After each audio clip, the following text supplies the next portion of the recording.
Standard deviation find करने का जो शॉर्टकट मेथड अभी हमने पढ़ा था उस पर बेस्ड एक कॉन्सेप्ट टेस्ट है जो कि कुछ इस प्रकार है।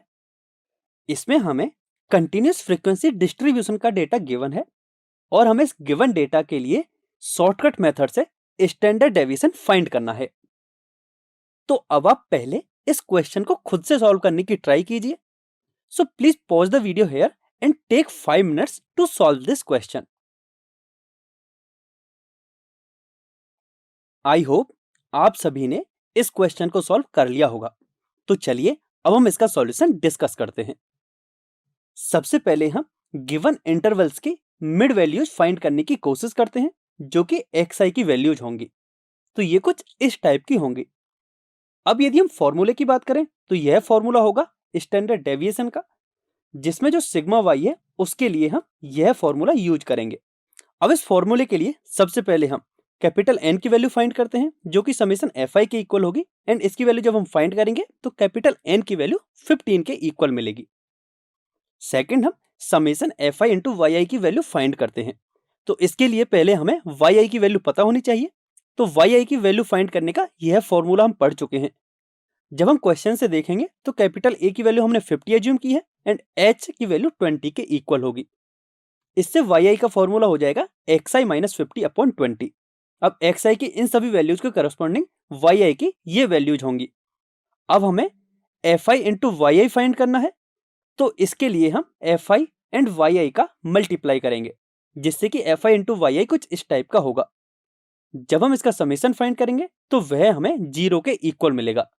इस तरह summation F I into Y I की वैल्यू हमें 0 मिली है। अब यदि हम वापस से फॉर्मूले में देखें तो अब हमें summation F I into Y I square की वैल्यू फाइंड करनी है। तो इसके लिए पहले हम वाई आई स्क्वायर की वैल्यूज फाइंड करते हैं। वाई आई स्क्वायर की वैल्यूज के लिए वाई आई की वैल्यू हमें पता है, तो वाई आई स्क्वायर कुछ इस टाइप का होगा। अब यदि हम F I into Y I square की वैल्यूज फाइंड करें तो इसके लिए हमें एफ आई भी पता है एंड वाई आई स्क्वायर भी, जिससे कि F I into Y I square की ये सभी वैल्यूज होंगी। जब हम इनका समेशन फाइंड करेंगे तो वह हमें 22 के इक्वल मिलेगा। तो इस तरह हमें summation F I into Y I square की वैल्यू मिली है 22। Capital N summation F I into Y I and summation F I into Y I square की सारी वैल्यूज जब हम इस फॉर्मूले में पुट करेंगे तो सिग्मा वाई हमारा कुछ इस टाइप का होगा, जिसे सॉल्व करने पर सिग्मा वाई की वैल्यू मिलेगी 1.21। अब हमें सिग्मा वाई की वैल्यू मिल चुकी है।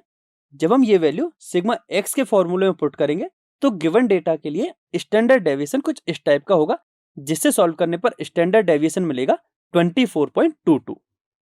आई होप आप सभी को यह समझ में आ गया होगा कि हम शॉर्टकट मेथड से स्टैंडर्ड डेविएशन कैसे फाइंड करते हैं। इस टॉपिक की ओवरऑल समरी की बात करें तो वह कुछ इस प्रकार है। इसमें स्टैंडर्ड डेविएशन एंड वेरिएंस के अलग अलग फॉर्मूले पढ़े। सबसे पहले हमने ये देखा कि अनग्रुप्ड डेटा के लिए स्टैंडर्ड डेविएशन एंड वेरिएंस का क्या फॉर्मूला होता है। इसके बाद हमने ग्रुप्ड डेटा के लिए भी स्टैंडर्ड डेविएशन एंड वेरिएंस का फॉर्मूला पढ़ा। इसके बाद हमने देखा कि हम स्टैंडर्ड डेविएशन एंड वेरिएंस के फॉर्मूले को सिंप्लीफाई करके किस तरह से लिख सकते हैं, जो कि ऑल्टरनेट फॉर्मूला होता है। सबसे लास्ट में हमने standard deviation and variance find करने के लिए एक शॉर्टकट मेथड पढ़ा। आपको अपनी स्क्रीन पर जितने भी फॉर्मूले दिख रहे हैं वो आपको डायरेक्ट ही याद होने चाहिए। अब आपको अपनी बुक के ये सभी क्वेश्चंस सॉल्व करने हैं।